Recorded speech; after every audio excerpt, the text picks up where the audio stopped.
Hey, sports card fans, it's John Wade Boggs fan. Hope you're all doing well. About this time last year, I did a set of 2 videos showing off the top 50 most valuable vintage cards in my collection. At the time, I saw some other YouTubers do a similar list for their collection, and I thought it would be a great way to track the growth of my vintage baseball card collection, starting off with a baseline, and then every year update that list to see how my collection has grown in terms of the top 50 most valuable. Obviously, cards are going to come off that list.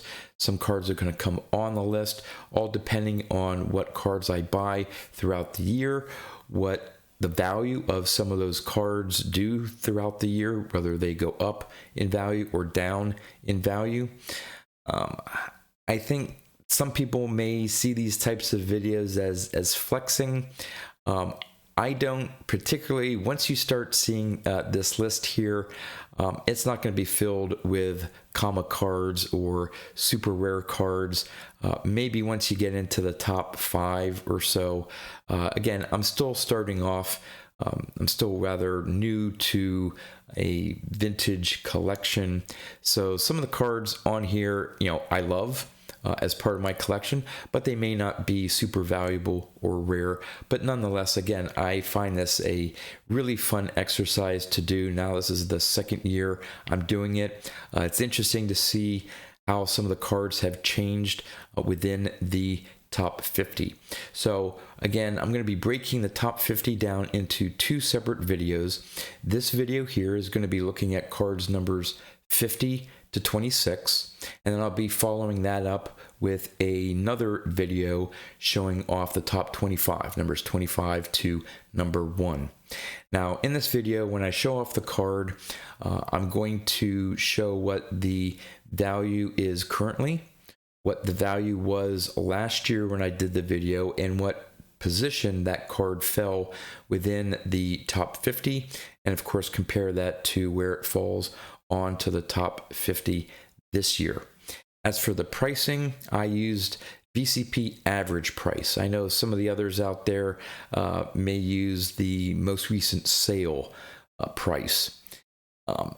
For me, I wanted to use the average VCP price. With vintage cards, as I recently demonstrated in a video, not every card looks the same for a particular grade, and sometimes it comes down to eye appeal. So I figured using an average VCP price maybe a little bit on the conservative side, possibly, but at least may counteract some cards that either sell high or sell really low, depending on their overall eye appeal. Okay, so with that, before I get to the list, what I thought I would do is show off the cards that fell off the top 50 list for this year. There were 10 cards. So let's go check out which cards fell off of my top 10 list. We have the 1958 Topps Stan Musial All-Star. I have it in a BVG 8.5. It was card number 49 on the list. It's not on the list now. Next is the 1979 Topps Raleigh Fingers in a PSA 9. That was card number 48. Then there's the 1969 Topps Hank Aaron in a PSA 5. That was number 47. Next, the 1979 Topps Mike Schmidt in a PSA 9. That was card number 46. The 78 Topps Fergie Jenkins in a PSA 9. That was card number 45. The 67 Topps Corey Yastrzemski in a PSA 6. That was card number 44. Then the 1961 Topps Corey Yastrzemski in a PSA 5. That was at number 43. Then we have the 1978 Topps Dave Winfield in a PSA 9. That was card number 42. Then the 1969 Topps Johnny Bench in a PSA 4. That was card number 41. And the 1971 Topps Thurman Munson in a PSA 5 fell off my top 50 list. That was card number 39. So in all, there are 10 new cards that are part of my top 50 most valuable cards, and those were through new purchases. I believe they were all new purchases. 3 cards did stay in the same position on the top 50 list. There were 9 cards that moved up position, either due to their card going up in value or other cards above them going down in value. And as you can see, there were 28 cards, more than half of the cards in my top 50 list from last year moved down. So very interesting mixture there. All right, so I'm going to turn the camera around here and again show off cards number 50 through 26 of my top 50 most valuable vintage baseball cards. Okay, we're going to start off with card number 50 here, and again we're looking at the VCP average price for these cards as of December 3rd. So at number 50 we have the 1962 Topps Corey Stremski. Really like this card, still fascinated by and still trying to figure out the optical illusion of 3 bats there, but you only see 2 bats there. Still trying to figure out what happened to that 3rd bat. I think of that every time I look at this card, but really like this Corey Stremski card. It's in a PSA 6. The current value, $122, and this is one that is new to the top 50 list. There's the back. All right, moving along, we have number 49, the 1969 Topps Corey Stremski. I have this in a PSA 7. This is another new card to the list. The current value, $124 in the PSA 7. This one took me a while to find, well centered, and this one also has lots of common print marks with some ink marks around his head and down near his hands. And again, I wanted to find a nice copy of this 69. It took me quite a while, but finally found one. Nice, bright background, the back color there, really nice and sharp. So that's card number 49. Card number 48 is the 1964 Topps Hank Aaron. And I know this is a new purchase because I picked this up at this year's National in a PSA 4. I thought for the grade, I thought I found a fairly well-centered copy. Just did a video on the top 10 most valuable cards from the 1964 set. And from doing some research, I think there are some possible detractors out there in terms of the overall design of the set. Personally, I actually like how Topps has part of the top of the player going over the actual border there up into the area for the name.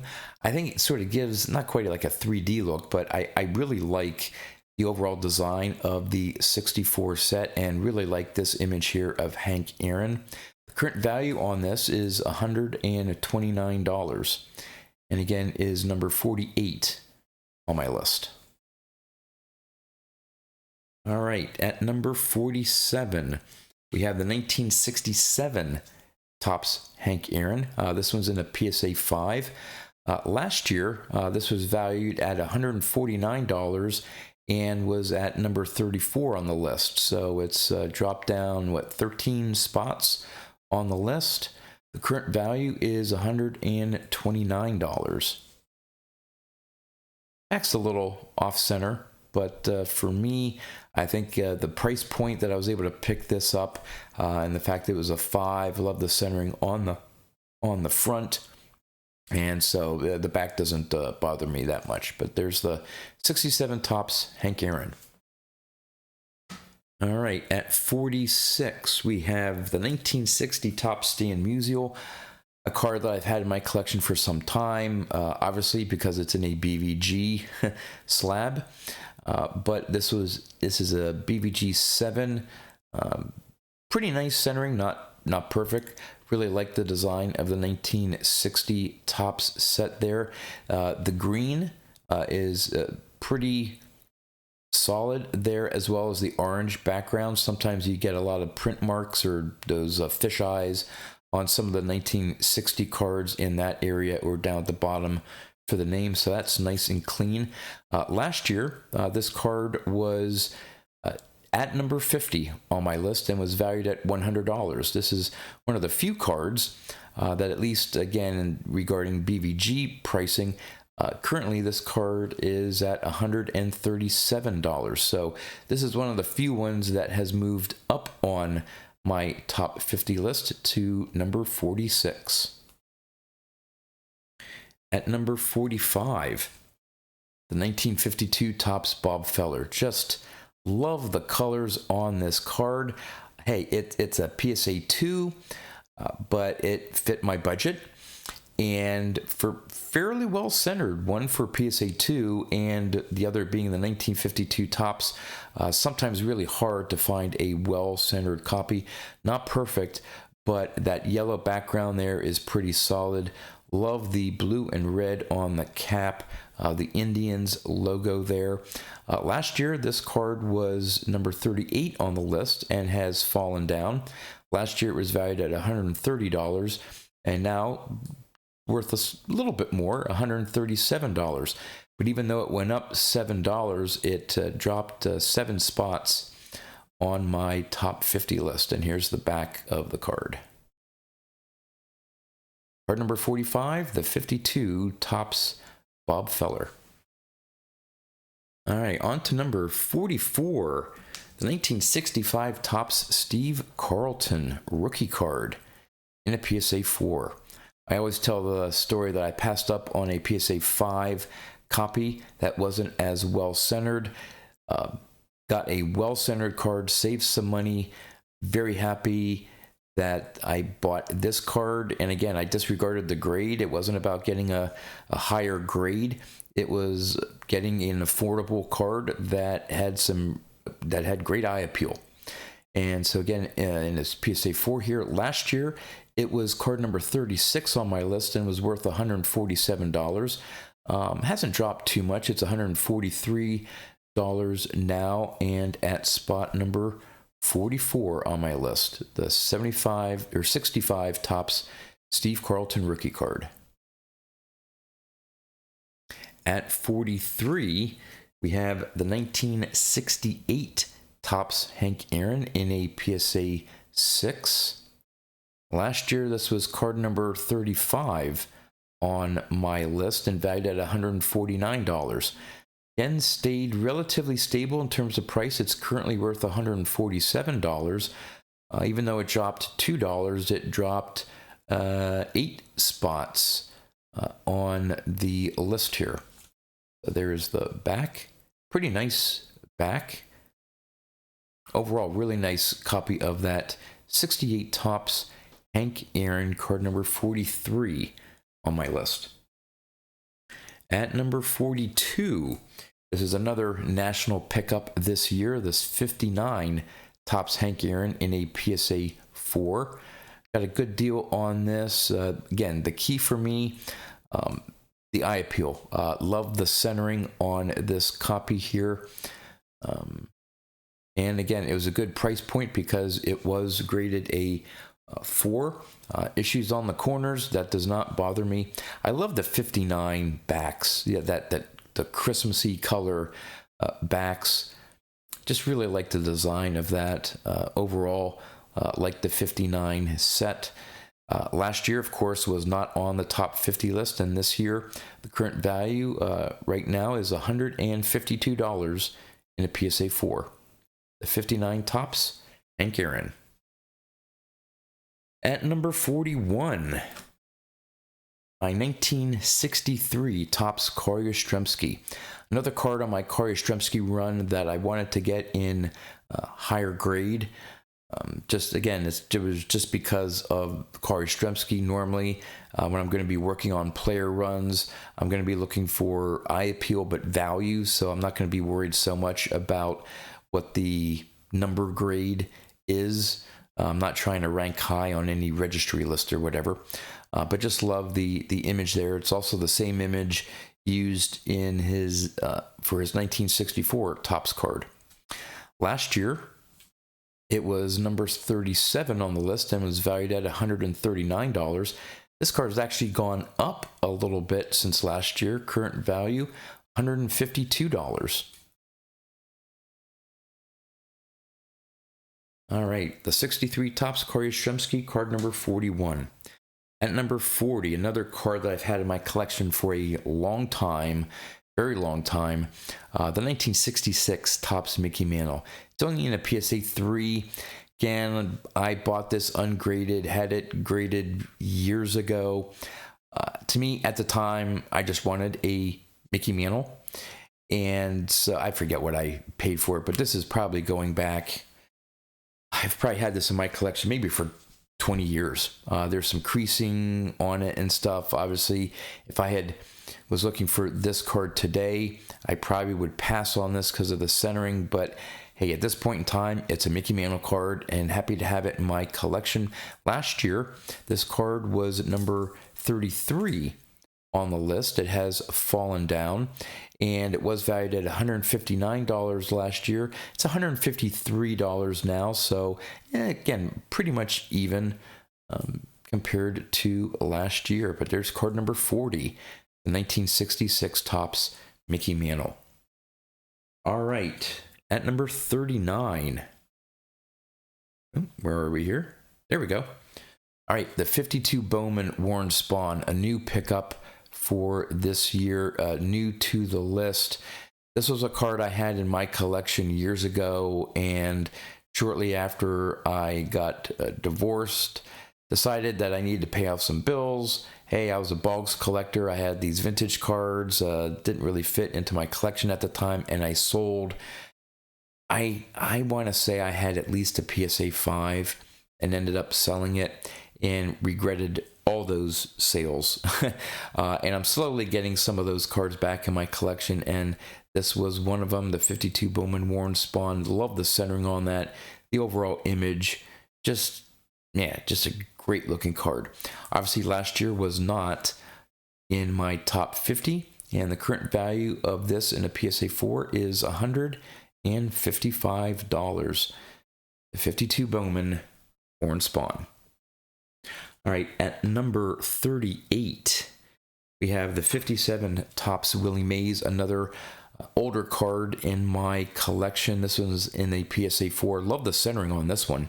I think it got a PSA 4 somewhere. There's a and in this Beckett case here, it's even sort of hard to see.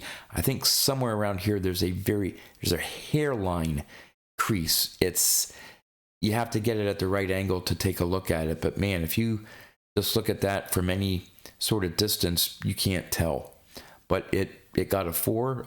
It's fine with me. Just love the look of this 57 Topps Willie Mays. Last year, it was number 22 on my list and valued at $248.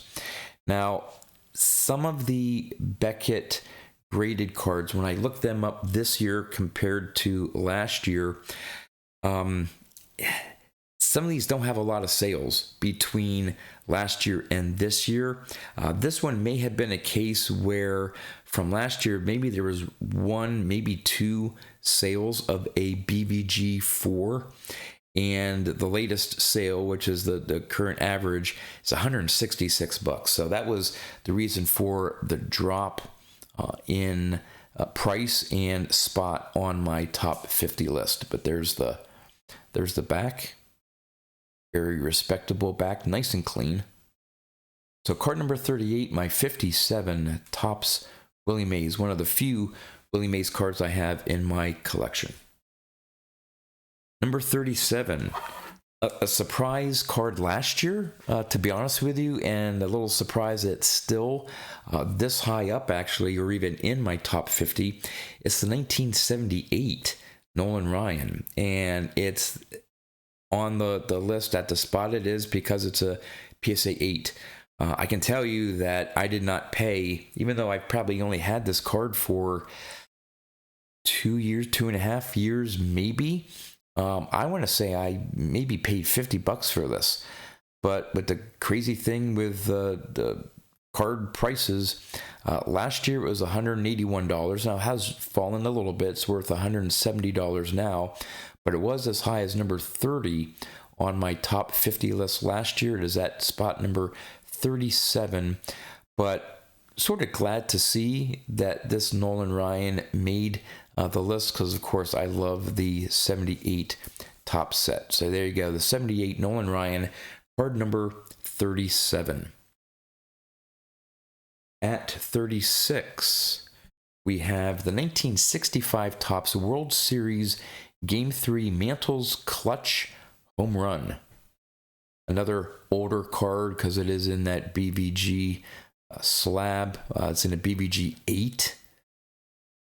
Last year it was card number 11 on my list and valued at $350. Again, with these BVG cards, they don't sell as often as PSA or maybe even SGC copies.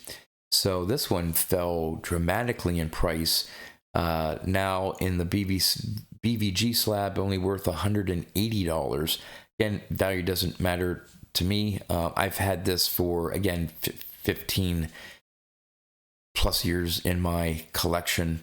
So just a lower cost Mickey Mantle card. I know it's not really a close-up image of him, but still a cool shot there of which would be the 1964 World Series, and I believe that is Bob Gibson pitching. Card number 36, the 1965 Topps World Series Game 3 Mickey Mantle. All right, number 35, the 53 Bowman Warren Spahn, another national pickup in a PSA 4.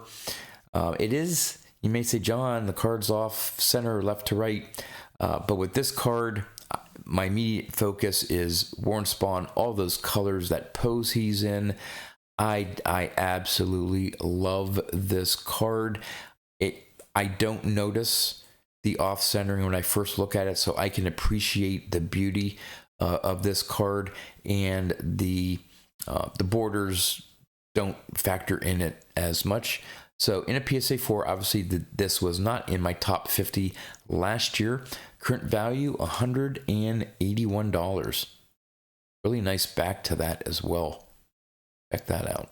All right, so card number 35, the 53 Bowman Warren Spahn. At number 34, another Warren Spahn, another Bowman, the 51 Bowman in a PSA 4. Love the pose on this. It's the same as his 1950 as well, and technically part of it, if you're familiar with his 49 Bowman, it's a more close-up view of this pose, but just love that high leg kick and the name down there, well centered for a PSA 4. Last year this card was spot number 32, so this one's only fallen 2 spots on my list. Last year it was valued at $169, and this year it's worth $186. So card number 34, my 1951 Bowman Warren Spahn. At number 33, 1953 Topps Yogi Berra. Again, another card I've had in my collection for some time. BVG 4. There are some centering issues, but overall, it's a nice looking copy there. There is some, fading. This red area here isn't as dark. You can actually see through to some of the picture. So again, maybe that has something to do with the centering and so on. But hey, for a Yogi Berra card from 1953, I love to have this in my collection. Last year, this was spot number 28 and worth $194. Again, this is one of those cases where there has not been a sale of a BVG 4 53 Topps Yogi Berra, so the value is still the same at $194. Now, obviously, if this was a PSA graded copy, there would have been more sales, and the price, I'm sure, would have changed from last year. But there's the back of the card. So again, I didn't try to take some of these BVG graded cards and see what they would cross over in a value that would be if it was in a PSA holder, because it's not. They're not in a PSA holder. They're in a BVG slab. And again, based on market sales, there has not been a sale of a BVG4 in the last year. But at any rate, it is at number 33 on my list, the 53 Topps Yogi Berra. At 32, another beautiful card in my collection, the 53 Bowman Stan Musial in a 4.5. Here's another one. I'm almost positive that there has not been a BVG 4.5 that has sold within the last year. Last year, this was spot number 27. It's fallen 5 spots to number 32. Last year and this year, BVG 4.5 is valued at $196. Again, little off center, but it doesn't bother me, because just the image itself. These 53 Bowmans, you're just drawn to the beautiful color images of the set, and the borders, how well centered they are, don't bother me as much. Here is the back, really nice back. So card number 32 on my list, the 53 Bowman Stan Musial. At 31, another beautiful card. Again, regardless of where they are, fall on my top 50, what the value is. I absolutely love this 50 Bowman Yogi Berra. PSA 2, and it's because some very slight creasing in the card that you can notice it on a certain angle. But man, well centered, just gorgeous colors. Registration is good. Last year, this was card number 29 on my top 50. It's fallen 2 spots to number 31. Last year, this was valued at $182. This year, it's actually gone up a little bit, $207. But there is the back, and you can't even see the crease. The creases don't even go through the back. But for a technical grade, it probably is correct at a 2. But man, you really have to look to spot the imperfections on that. All right, card number 31, the 1950 Bowman Yogi Berra. All right, card number 30, the 1980 Topps Rickey Henderson in a PSA 8. For PSA 8, pretty well centered. Just love that image there of Rickey Henderson. The thing that took me a while, there's plenty of 8s out there for sale. But I wanted one where the upper banner of the outfield and the lower banner of the A's, I wanted those colors, the green and the yellow. Sometimes you get some fish eyes, or those colors aren't as bright. But I think I picked up a really nice copy. Last year, it was card number 24 on my list, but it has fallen to card number 30. Last year, it was worth $237, and these 80 Topps Henderson rookies have softened a little bit. The current value is $221. But still love my Ricky B. Ricky 1980 Topps Rickey Henderson rookie cards, card number 30 on my list. All right, just a few more here in this first video. Card number 29 is my 1960 Topps Corey Yastrzemski. Picked this up, I'm trying to remember, I think it was at the 2019 National. And when I picked this rookie card up, that sort of was the impetus for me to say, hey, I want to do a playing days run of Corey Yastrzemski, my second favorite, maybe third favorite Red Sox player of all time. In a PSA 5, what I like about this is there's a little bit of the ink smudging, but sometimes some of these copies right down here at the bottom, either because of black section there or his name, you get some roller marks that there's some black ink smudging. This one is fairly free of that and well centered. Last year, this was card number 20 on my top 50 list. It has fallen to card number 29. Last year it was worth $269. It has fallen maybe about 20% roughly to $223. But still love my 1960 Topps Corey Yastrzemski rookie card, card number 29 on my list. At 28, we have the 1965 Topps Pete Rose. Again, another long-time card in my collection. It did grade a 6, even with the off-centering. Corners are fairly nice, good registration, nice coloring. Overall, nice eye appeal, even though it is off-center left to right. Last year, this was card number 25 on my top 50. It has fallen to card number 28. And again, an issue with BVG sales. Last year it was worth $225, and this year it's still worth $225 because I do not believe there's been a sale of a BVG 65 Topps Pete Rose. So I don't know. Obviously, Beckett doesn't do, at least I don't think they do, population counts for their grades. Maybe this is such a low population. Of course, PSA SGC copies are a lot more popular. And so, yeah, not much activity with this Pete Rose.